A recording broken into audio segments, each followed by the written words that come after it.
saya keliling itu untuk memberikan pemahaman kepada kepala sekolah, kepada guru-guru. Para guru-guru dan kepala sekolah harus mempunyai inovasi, ya. Inovasi untuk melakukan dengan kondisi dan karakter sekolah masing-masing. Seperti apa itu, Pak? Nah, ya, contohnya yang Pak. perlu yang kami sampaikan begini. Sebuah sekolah, kalau seperti ini Pak, beliau di Destil Tanggul Patompo tentunya agak pinggiran kota. Iya, betul. Pinggiran kota tidak semua, ya. Murid-muridnya mempunyai handphone atau gawai atau gadget. Mereka pasti tidak semua. Betul. Kalaupun tidak semua, tapi mereka juga tidak mampu mempersiapkan. Bagaimana caranya? Nah, guru-guru mengundang orang tua murid untuk mengambil soal ya, kemudian diberikan waktu beberapa 2-3 hari untuk dikembalikan dan dijawab. Nah, kondisi tersebut sekarang kita tanda kutip kita bertanya, apakah betul-betul soal-soal tersebut dikerjakan oleh siswa kita? Nah, disinilah saya katakan bahwa dibangun semistri juga antara guru dengan orang tua murid yang dilakukan, saya sarankan untuk melakukan pertemuan berkala. Minimal sebulan 2 kali lah. Diundang orang tua murid di sekolah untuk menyampaikan ya, bahwa adakan pendekatan, bahwa apa masalahmu, kendalamu. Ya, Pak. Nah, inilah yang harus dibangun dan alhamdulillah beberapa sekolah sudah melakukan itu. Ya, karena kalau tidak ada semestri yang dibangun antara orang tua murid dengan guru-guru, yakin dan percaya. Tujuan pendidikan nasional kita tidak akan tercapai dengan maksimal. Oke. Ya. Selama pembelajaran daring ini, Pak, apakah juga menyesuaikan dengan kurikulum yang memang berjalan begitu, Pak? Ya. Bagaimana dengan selama pandemi COVID-19 ini, relaksasi seperti apa yang diberikan oleh pemerintah, Pak? Ya, tentunya ada kurikulum khusus yang dilakukan ya, Pak. Pak Kepala Sekolah dilakukan kepala sekolah, nanti Pak belum bisa menjelaskan kurikulum dan bagaimana. Tentunya sudah ada. Ada prosedur yang bisa diberikan untuk kurikulum atau pembelajaran dalam masa pembelajaran jarak jauh atau daring ini. Nah, tentunya itu dilakukan. Dan memang ada sedikit setelah kami kan survei dan sedikit komunikasi, ada memang sedikit penurunan kualitas pendidikan anak kita, kualitas pendidikan kita menurun. Apa yang dari segi dari anak sekolah kita. Ada anak kelas 1, kelas 2 barangkali belum bisa membaca. Ya, betul, Pak. Belum bisa membaca. Kadang tidak pernah ketemu gurunya. Ya. Bagaimana caranya? Kalau kalau di sekolah-sekolah yang yang agak bagus, mempunyai income atau maksudnya pendapatan dan kesejahteraan lebih bagus, barangkali mempunyai laptop. Bagaimana anak-anak kita yang tidak? Yang kelas 1 baru masuk kelas 1, kemarin PPDB baru masuk. Terus mereka tiba-tiba tidak masuk, baru 1 bulan masuk sekolah langsung berhenti masuk sekolah.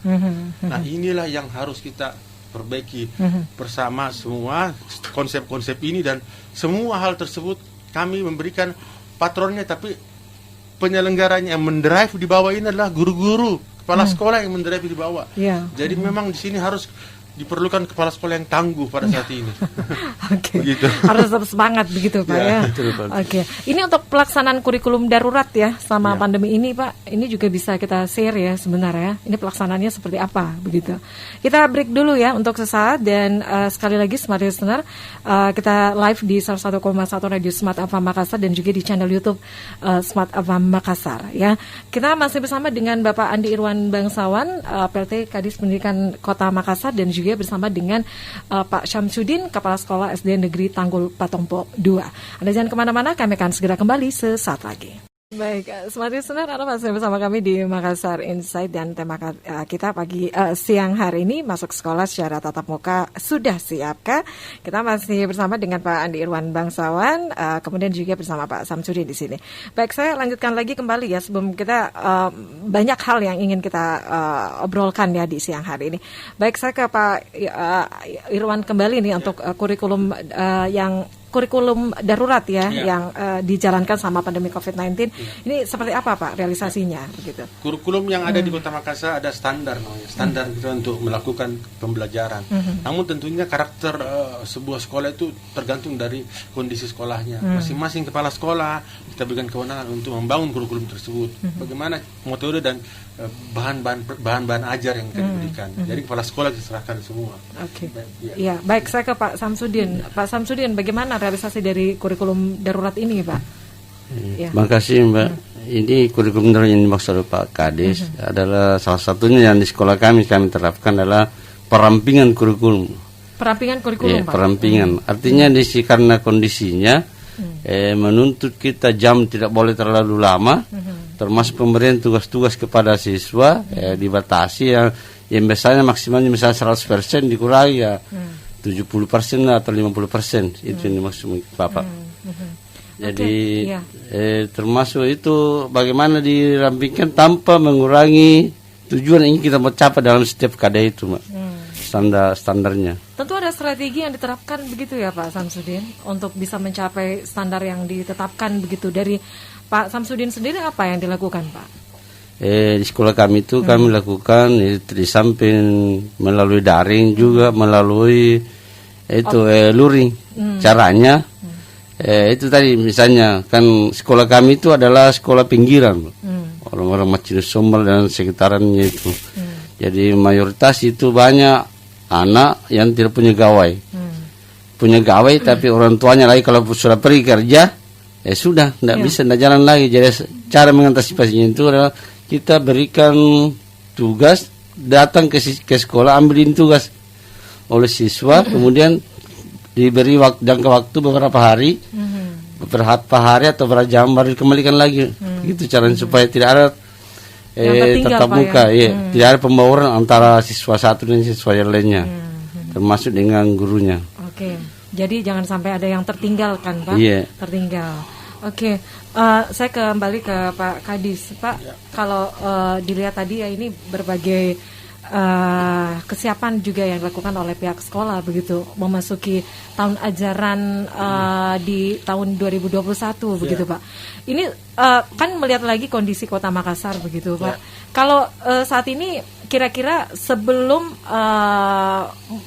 memulai ya pembelajaran tatap muka begitu, mungkin ada hal yang memang dilakukan jauh-jauh hari begitu Pak untuk sosialisasinya kepada para guru kemudian kepada orang tua siswa, itu seperti apa Pak? Ya.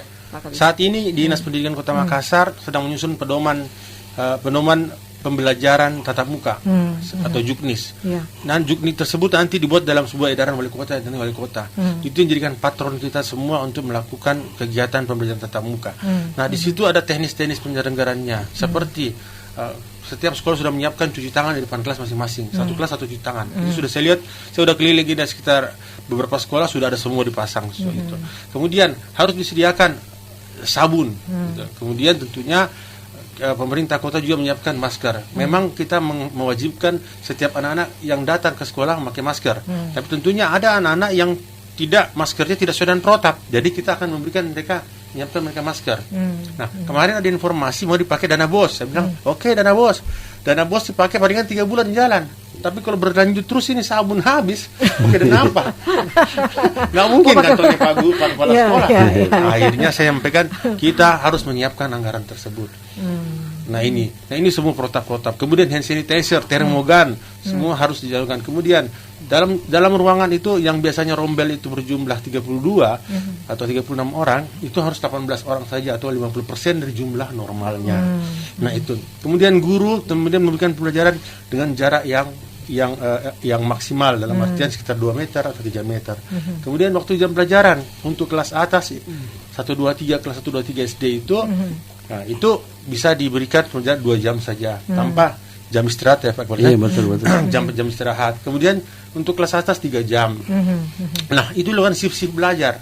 Setelah mereka pulang, shift kedua lagi masuk. Nah, itu juga dimungkinkan barangkali nanti tidak setiap hari mereka masuk barangkali. Jadi ada pembagian waktu. Karena rolling, kita tidak mau di rolling ya. Kita tidak mau itu. Jadi tidak tiap hari mereka belajar. Jadi kita bertahap proses pelan-pelan dulu. Setelah baru normal baru kita gitu. Untuk pengantar sendiri Pak, apakah bisa masuk ke gerbang sekolah? Pengantar bisa masuk ke sekolah? Wajib diantar tentunya. Wajib diantar, tapi tentunya mereka ada batasan-batasan tidak boleh bertemu dengan anak-anak yang lainnya. Kita harus jaga itu. Jaga jarak dan lain sebagainya. Artinya protokol, kalau perlu Pak Kepala Sekolah siapkan kursi mereka di sana jauh-jauh dan sebagainya. Untuk dulu di sana untuk menjaga naik masing-masing. Nah ini yang sebenarnya kalau di sekolah tingkat SMA SMP barangkali masih bisa kita tanggulangi atau kita awasi. Tapi kalau di PAUD teman kanak-kanak dan SD, waduh, ini yang berat. Itu susah penerapannya Pak. Mereka prinsipnya kan berjabat tangan adalah hal yang luar biasa. Berkumpul. Ya begitu.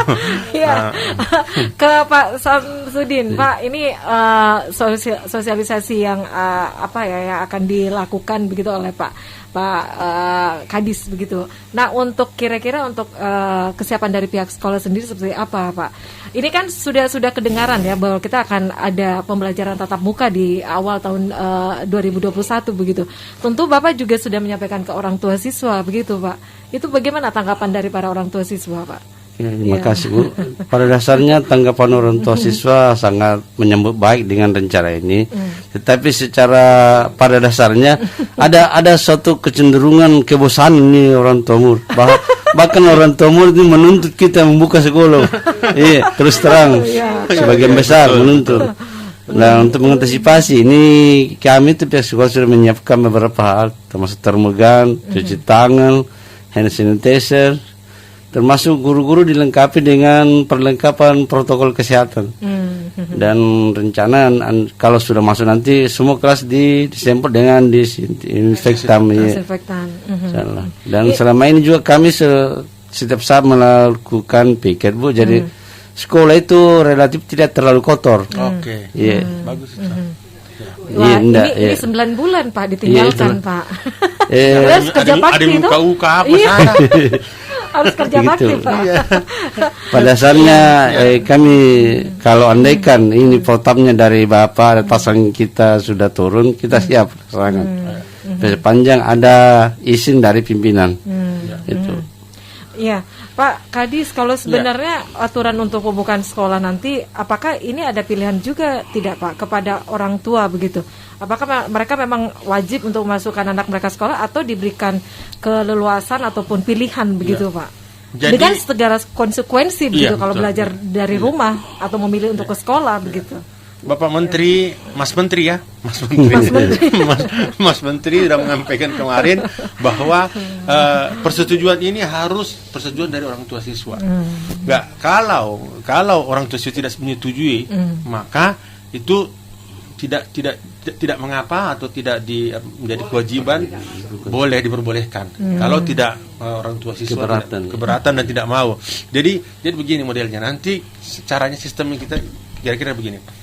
Jadi sekolah yang sudah siap untuk melaksanakan tatap muka, mereka akan bersurat ke Dinas Pendidikan, menyampaikan bahwa kami sudah siap. Dinas Pendidikan menurunkan tim, ada tim Dinas Kesehatan, Dinas Pendidikan, tugas akan turun ke sekolah tersebut, melihat kesiapannya mereka semua. Setelah itu, maka kami sampaikan, meminta kepada mereka untuk menyiapkan surat pernyataan masing-masing orang tua murid melalui komunitas sekolah, bahwa kesediaan untuk dilakukan pembelajaran pada anaknya ini. Nah, saya bukan menyebutkan bulannya, bahwa Januari kita laksanakan.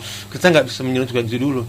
Saya selalu berpikir kemarin begini, kalau masalah waktu pelaksanaannya Januari ke Februari atau Maret itu barangkali itu bukan hal yang nomor 2 atau nomor 3. Yang penting bagaimana kesiapan kita. Itu yang penting. Jangan sampai ada klaster baru nantinya. Ya. Nah, ini yang kita harus jaga. Nah, kemudian saat ini kondisi anak-anak yang lagi belajar sudah terjadi perdebatan yang sengit di tengah-tengah keluarga. Ya. Antara ibu dan anaknya, antara anak dan bapaknya sudah terjadi keributan kecil di rumahnya. Nah, nambah nih Pak, tugas dari para ibu. Sudah sampai ada keserasan terhadap fisik terhadap anaknya. Nah, ini yang makanya saya bilang Pak kemarin di beberapa sekolah, tolong dibangun komunikasi dengan orang tua murid. Itu yang utama. Jadi diberikan pemahaman. Jadi si guru-guru ini harus punya ilmu bela diri dan ilmu kemampuan kanuragan yang luar biasa untuk memberikan pemahaman kepada orang tua murid. Oke. Jadi dilihat lagi begitu Pak kesiapan semua ya dari pihak dari Dinas Pendidikan, kemudian dari pihak sekolah juga. Kemudian Pak untuk rencana swab ya yang dilakukan kepada para guru ini gimana tanggapannya Pak? Kemarin saya setiap kesempatan saya ngomong begitu. Ketika pertemuan saya dengan guru-guru, setiap guru-guru yang mau memberikan pelajaran kepada anak-anaknya atau mengajar, maka dia wajib di swab. Wah, langsung tidak. Sakit. Saya bilang bukan itunya. Kita berpikir untuk kemaslahatan dan kebaikan kita bersama. Saya ingin pemahaman. Dia bilang gitu. Karena apa? Karena ternyata ada orang juga takut di swab karena dia takut positif. Ya, kita harus benar menerima kenyataan. Sedangkan Gubernur Anies Baswedan saya menerima kenyataan. Langsung membuka gitu ya Pak? Ya, biasanya enggak terselubung gitu kan? Biasanya terselubung kan, enggak mau. Daripada kau menyebarkan ke orang lain, lakukanlah. Nah, cuman dibilang, Pak, kapan itu waktu? Apakah kami tiap minggu melakukan? Karena Pak Gubernur nanti itu dilakukan dan tentunya dengan protap 7 kris yang kita lakukan. Kami belum bisa menyampaikan itu karena biaya jumlah guru di Kota Makassar itu 12.000. Kalau di swab semua kan anggarannya gede juga. Anggarannya. Apakah Dinas Kesehatan sudah menyiapkan anggaran itu? Nah, ini berimpact kepada anggaran, makanya kami sudah menyampaikan ke teman-teman di DPR untuk bagaimana menyisipkan ini.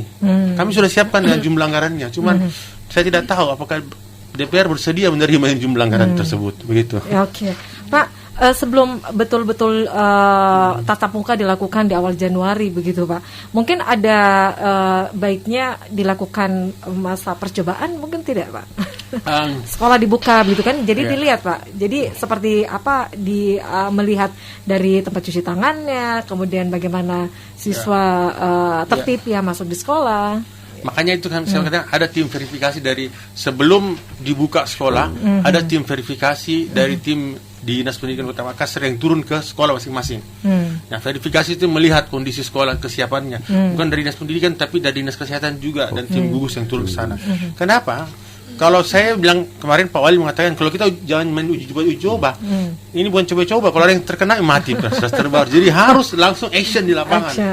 Jadi saya diperintahkan kemarin Pak Wali Kota nggak ada uji coba Pak Kadis, nggak ada coba-coba.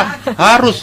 Makanya Pak Kadis wajib untuk mengatakan protokol ini sempurna. Tidak ada yang bilang tidak sempurna. Harus sempurna. Tugas perintah Pak Wali Kota. Yang siap Pak Wali kita laksanakan itu. Ya harus begitu. Harus siap.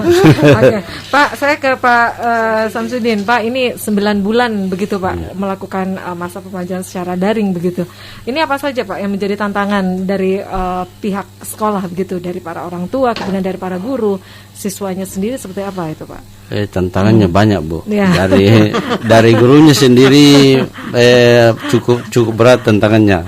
Tantangannya itu harus mempersiapkan lain dengan tatap muka langsung dengan PJJ. Karena persiapan pembelajarannya itu kan beda. Dikirim, baru setelah dikirim melalui WA atau apakah nama Google Classroom atau Zoom. Itu butuh tenaga ekstra bagi guru juga. Dana mungkin bisa diatasi. Kemudian dari segi siswa juga itulah tadi Bu. Sekolah kami adalah sekolah anak-anak pinggiran, itu terkena dengan gawai. Bahkan baru-baru ini kan kita anak-anak diberikan kuota dari kementerian, kuota gratis. Masalahnya itu kita sudah beri kuota, tidak digunakan lagi. Jadi pihak Telkomsel itu dia hubungi saya, Pak masih ada ini 160 lembar ini belum dipakai. Kenapa Pak tidak digunakan Pak? Itulah mungkin tidak ada gawainya ini anak. Tidak ada anak-anak. Kemudian ini yang kuota ini kan khusus untuk pembelajaran. Mungkin mereka internet penuh, ini dia pakai orang tuanya, tapi kan itu lagi itu gawainya tidak ada. Itu kendala juga bagi kita. Jadi mengantisipasinya itu adalah dengan cara datang ke sekolah, ambil tugas, kemudian dibawa pulang. Begitu. Grup Pak ya? Grup ada grup ya. Jadi andai kan tidak ada ini anak si A tidak punya gawai, maka melalui anak si B yang punya gawai dia tahu informasi itu bahwa ada tugas, dalam sana ambil tugasnya. Pak, selama pembelajaran online ini sebenarnya apa sih yang tidak didapatkan oleh anak-anak begitu Pak? Yang jelas ya termasuk itu interaksi Bu ya, interaksi karakter itu kan kalau kita pembentukan karakter kan harus melalui interaksi. Terutama anak-anak kelas bawah itu butuh sekali sentuhan hati apalah. Tapi kalau melalui PJJ kan tidak, anak-anak tidak dapat itu. Kemudian itu tadi sangat berat bagi orang tuanya. Sudah berapa orang tua datang menghadap dia mau suruh buka, dia tidak mampu lagi mendidik anaknya. Dia sudah angkat tangan terus terang, dia tidak bisa kendalikan. Dia menuntut untuk dibuka sekolah, mau tetap muka. Ini betul-betul ya untuk berbagai tantangannya dari para pihak guru, dari orang tua siswa juga. Ini Pak Kadis bagaimana nih masukan ya? Ya tadi saya bilang, saya sampaikan kepada setiap kepala sekolah saya kunjungi bahwa tolong dibangun interaksi dengan orang tua murid. Utamanya untuk pengembangan karakter gitu Pak, yang memang anak-anak tidak dapatkan selama daring ini. Iya betul. Jadi dibangun komunikasi dengan dan komunikasi dibangun itu dalam tatap muka, dengan berjenjang. Misal bukan berjenjang ya, waktunya dengan waktu yang tertentu. Misalnya selama 1 jam 2 jam dengan protokol COVID diundang ke sekolahnya, diberikan pemahaman, diberikan sharing pendapat, komunikasi. Apa sih yang menjadi persoalannya itu ibu-ibu di sana, ya itu harus dibangun. Makanya harus dibangun itu komunikasi antara guru dan itu beberapa sekolah dilaksanakan demikian. Kenapa? Karena persoalan-persoalan yang terjadi itu adalah persoalan terjadi di rumah semua. Banyak anak-anak yang sudah dilukai, bahkan ada yang yang dibunuh dan sebagai orang tua karena kondisi itu. Banyak anak-anak yang orang tua tidak mampu lagi membenturkan kepalanya ke meja karena sudah jengkel dan kesel, stres. Nah akhirnya, di sini yang perlu apa? Peran guru ini yang membangun komunikasi itu. Nah, saya katakan lagi bahwa tadi kita tanyakan bagaimana dengan kondisi karakter anak. Ya, karakter anak itu hampir 90% itu harus menjadi kewajiban orang tuanya, bukan lagi pembangunan karakter di guru. Karena apa? Mereka melalui Zoom, melalui Google Classroom, Google Meet dan lain sebagainya. Itu yang mempunyai laptop dan handphone. Bagaimana yang tidak punya handphone dan laptop? Banyak anak sudah sekarang bekerja di serampangan jalanan dan sebagainya. Ada kemungkinan putus sekolah. Ini semua tantangan kita. Tantangan kita bersama yang tidak boleh kita diamkan ini terus berlanjut. Bagaimana caranya? Kita harus segera membuka sekolah tatap muka. Bagaimana caranya? Pemerintah hadir dan masyarakat harus hadir untuk menyadari ini. Mengurangi dulu angka terdampak COVID. Mengurangi dulu itu. Setelah mengurangi itu, kita akan kemarin Makassar udah aman, tapi naik lagi Pak. Ini efek dari libur panjang kemarin. Kita bersyukur libur panjang tidak ada lagi. Terus terang saya libur panjang saya di rumah saja kemarin. Di rumah saja Pak. Oke.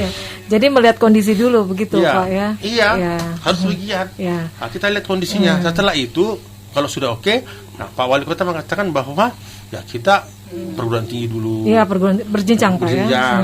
Itu misalnya 1 bulan kemudian SMA boleh, kemudian SMP, kemudian SD dan terakhir PAUD dan teman kanak-kanak. Nah, terus terang, kami mendapatkan sekolah-sekolah yang melakukan pembelajaran tatap muka, bahkan PAUD. Mohon maaf, ada sanksi Pak diterapkan kalau sanksinya gitu, jelas akan melanggar aturan hukum. Kemarin saya kasih teguran pertama dan langsung menutup. Itu sekolah swasta?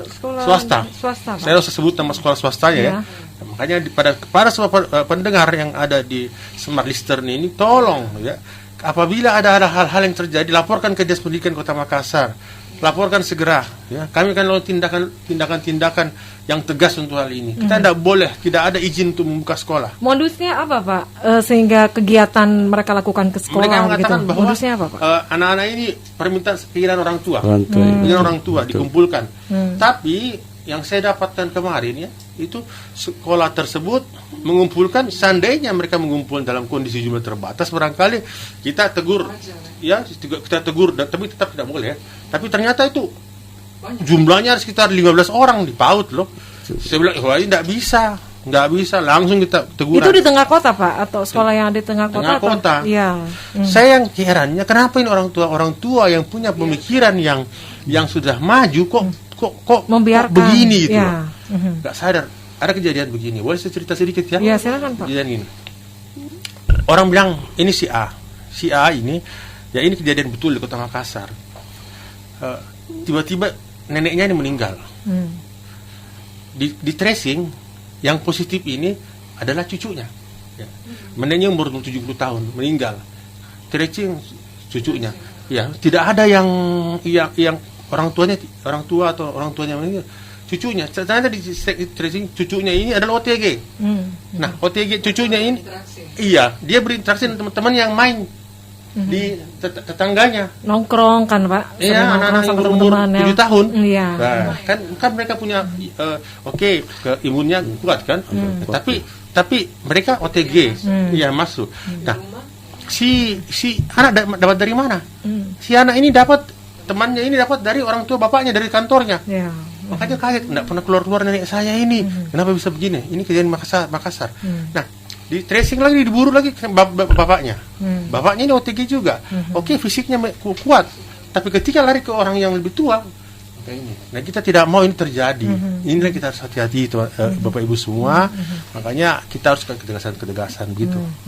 Jadi sekali lagi ya, kalau memang sekolah itu belum dibiarkan untuk melakukan kegiatan begitu Pak ya, secara umumnya begitu Pak ya. Kalaupun mereka akan melakukan kegiatan itu dikenakan sanksi begitu Pak. Pasti kan sanksi, pasti. Jadi sekolah kemarin tampil kemana, tapi alhamdulillah mereka begitu ditunjukkan. Ya. Itu mendengarkan Pak. Jadi kembali ditutup sekolahnya. Iya, ditutup. Oke. Baik Pak Andirwan dan juga Pak Samsudin, kita break dulu untuk sesaat. Dan Smart Listener, jangan kemana-mana, kami akan segera kembali sesaat lagi. Kita sampai di menit terakhir di perbincangan kita di siang hari ini. Saya kembali ke Pak Samsudin ya.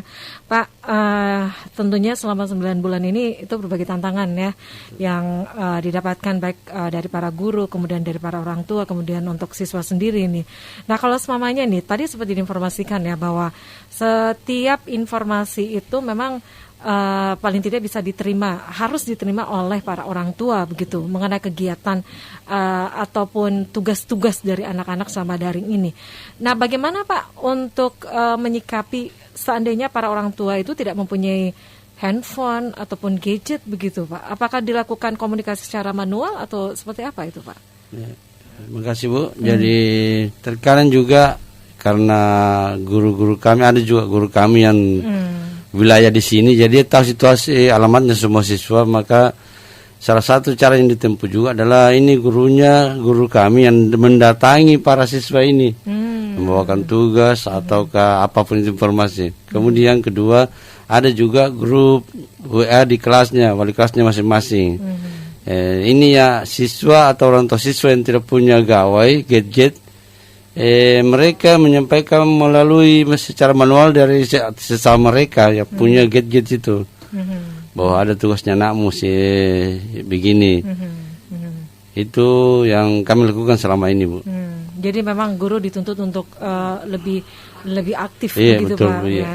Pak Kadis, ini seperti apa Pak yang dilakukan strategi yang dilakukan oleh Pak Samsudin nih untuk para orang tua siswa yang tidak mempunyai gadget begitu Pak? Iya. Kemarin ada penganggaran dari gadget untuk gadget tablet, tapi itu saya untuk SMP kemarin. Namun kita juga kemarin menganggaran, tapi karena di pelaksanaan APBD perubahan tidak dibatalkan, nggak jadi. Padahal kemarin kita sudah menganggarkan kurang lebih 3 miliar pengadaan itu untuk bikin pada sekolah, tapi tidak jadi. Nah, sekarang yang kita harus pikirkan bahwa begini, kedepannya ketika sekolah tetap dibuka, pasti dalam masa transisi saya anggap ya, pasti akan ada juga pertemuan yang memakai tetap gadget juga secara online juga, secara daring juga, walaupun kita laksanakan secara muka, pasti ada juga daring juga, ya, karena ada berkali pembelajaran untuk tambahan anak-anak yang tidak dilaksanakan di sekolah masing-masing, ya. Nah, itu bisa lakukan. Nah, itu ada dimungkinkan. Makanya saya katakan kemarin, setiap pertemuan saya tergantung dari kepala sekolah melihat karakter dari wilayahnya, karakter dari sekolahnya, karakter dari muridnya, karakter dari orang tuanya, bagaimana modelnya, silakan. Itu luar biasa kalau ada seorang guru. Kemarin saya berkunjung, ada seorang guru yang kebetulan saya lihat pas di tengah jalan saya menuju ke sekolah, dia sedang membawakan soal. Saya tanya, bahwa apa Bu, dia lagi keluar dari sekolahnya, saya membawakan soal ke anak-anak ini. Luar biasa itu, luar biasa effortnya Pak ya? Pengabdiannya luar biasa. Saya bilang, makanya saya data namanya. Makanya kita akan rencanakan buatkan Education Award tahun 2021 nanti kepada ibu bapak guru, kepada kepala sekolah yang berdedikasi tinggi, yang telah melakukan kegiatan yang luar biasa, kita berikan penghargaan. Ini bisa menjadi inovasi gitu Pak ya. Iya, 2021 Pak Kadis, ini tidak terasa kalau sebentar lagi anak-anak ujian ya hari Senin. Nah, ini ini persiapannya seperti apa Pak? Ini jenjang SMP, SD? yang akan ujian Pak? Semua ya. Semua. SD SMP Pak ya. SMP ya.